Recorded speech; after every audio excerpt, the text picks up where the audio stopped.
ഈ അടുത്ത ദിവസങ്ങളിലാണ് നിങ്ങളുടെ കൊല്ലത്ത് സമ്മേളനം നടത്തിയത്. കൊല്ലത്ത് സമ്മേളനം നടത്തിയപ്പോൾ ആ സമ്മേളനത്തിൽ പങ്കെടുത്ത ഒരു സുഹൃത്തായ CPM-കാരനോട് പറഞ്ഞു, നിങ്ങൾ വലിയ രീതിയിൽ കൊട്ടിഘോഷിച്ച നവകേരള രേഖയുണ്ടല്ലോ, അതൊന്ന് അയച്ചു തരുമെന്ന് ചോദിച്ചു. ഇപ്പൊ അയച്ചു തരാമെന്ന് പറഞ്ഞു. കുറച്ച് കഴിയുമ്പോൾ എനിക്ക് വാട്സപ്പിൽ അയച്ചു തന്നു.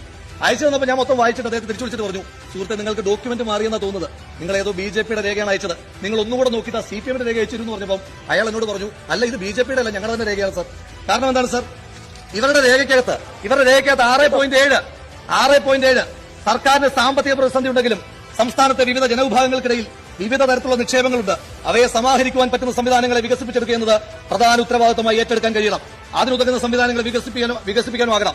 6.8 ഏറെക്കാലമായി വർധനവുകളൊന്നും വരുത്താത്ത നിരവധി മേഖലകളുണ്ട്. അത്തരം മേഖലകളിൽ നിന്ന് വിഭവ സമാഹരണം എത്രത്തോളം സാധ്യമാകുമെന്ന കാര്യം പരിശോധിക്കേണ്ടതുണ്ട്. ഇവരുടെ ആർത്തിയുണ്ടല്ലോ സാർ, ഇവർ എഴുതിയിരിക്കുന്ന രേഖയിലെ വാക്കുകളിൽ പോലും ഇവർക്ക് നാട്ടിലെ മനുഷ്യന്മാരെ കൊള്ളയടിക്കുവാൻ വേണ്ടിയിട്ടുള്ള ആർത്തി വ്യക്തമാണ് സാർ. ഇനിയും ഇവരും